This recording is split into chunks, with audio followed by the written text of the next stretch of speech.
বন্ধুরা, আমরা বাপ ছেলে সবসময় আসলে ফুটবল খেলা দেখি, এই বিশ্বকাপ ফুটবলটা। তো আমার ছেলে আমাকে জিজ্ঞেস করছিল, বাবা যখন দেখি ব্রাজিলের খেলা হয় তখন দেখি একসাথে ক্যামেরাম্যান দেখি 5-7 জন প্লেয়ারকে দেখে এবং তাদের নামে ভালো ভালো কথা সবসময় বলে এবং তাদের প্রশংসা অনেক করে, কিন্তু আর্জেন্টিনার খেলার সময় দেখি না যে তাদের ক্যামেরা এরকম কাউকে ধরে এবং তাদের নামে কিছু বলে।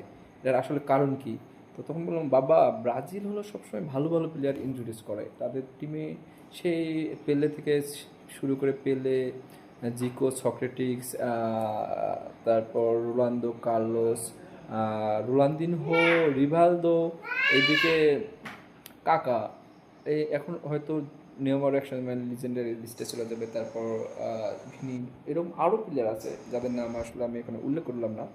তো এরা কিন্তু আসলে একসময় লিজেন্ডারি প্লেয়ার ছিল। পেলে থেকে শুরু করে আজকে নেইমার বা কাকা পর্যন্ত যে টিমটা এক সময় ছিল যারা খেলে, সবসময় লিজেন্ডারি ব্রাজিল টিম ইন্ট্রোডিউস করে। কিন্তু এখানে যদি আমরা আর্জেন্টিনার দিকে দেখি, তারা কি, তারা লিজেন্ডারি কিন্তু প্লেয়ার ইন্ট্রোডিউস করে না। তাদের দুইটা, একটা হলো পেলে যুগ ছিল, এখন আপনার মেসির যুগ। মেসি বিগত 20 বছর ধরে দলকে সার্ভিস দিয়ে আসছে, মেসি ভালো খেলে। তো তাদের একটা অর্জন, তারা একটা বিশ্বকাপ আসছে, নেক্সট এখনও ভালো খেলছে, তাদের রোডম্যাপ ভালো, সেই জিনিস থেকে তারা ভালো করতেছে। কিন্তু আমরা যদি দেখতে যাই ফুটবল মানে, যদি আমরা কিছু একটা সারা বিশ্বের কাছে উত্থাপন করতে চাই, তাহলে কিন্তু ব্রাজিল মানে ফুটবল, ফুটবল মানে ব্রাজিল, এটা স্বীকার করতে হবে। এটা কিন্তু সবসময় স্বীকার করতে হবে। আজকে যদি মেসি নাই থাকে, দলটার কী অবস্থা হবে? ছাপড়ার কিন্তু অলরেডি কমে যাবে এবং ব্রাজিলের ব্যাটে থাকবে। এটাই কিন্তু স্বাভাবিক একটা নিয়ম। কারণ মেসি দলটাকে কিন্তু এখন লিড করতেছে, মেসির আন্ডারে দলটা ভালো করতেছে।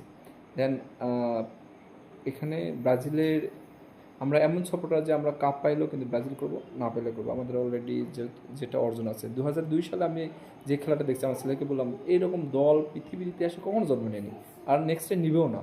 তো এরকম দলকে সাপোর্ট করার পিছনে আমার যুক্তি, ভালোবাসা। এবং 2002-এর যে দলটা, রোনালদো, রোনালদিনহো, কাকা, যে সবাই মিলে যে দলটা ছিল, এই দলটার প্রতি আমাদের ভালোবাসা থেকে কিন্তু ব্রাজিলের প্রতি ভালোবাসা।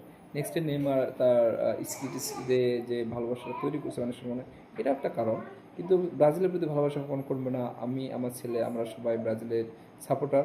তো আমাদের আজ ব্রাজিলের সাথে জাপানের খেলা, আপনাদের কাছে দোয়া প্রার্থী শুভকামনা জানাবেন। আমিও আমার দলের জন্য আসলে শুভকামনা জানালাম। ধন্যবাদ, সবাই ভালো থাকবেন।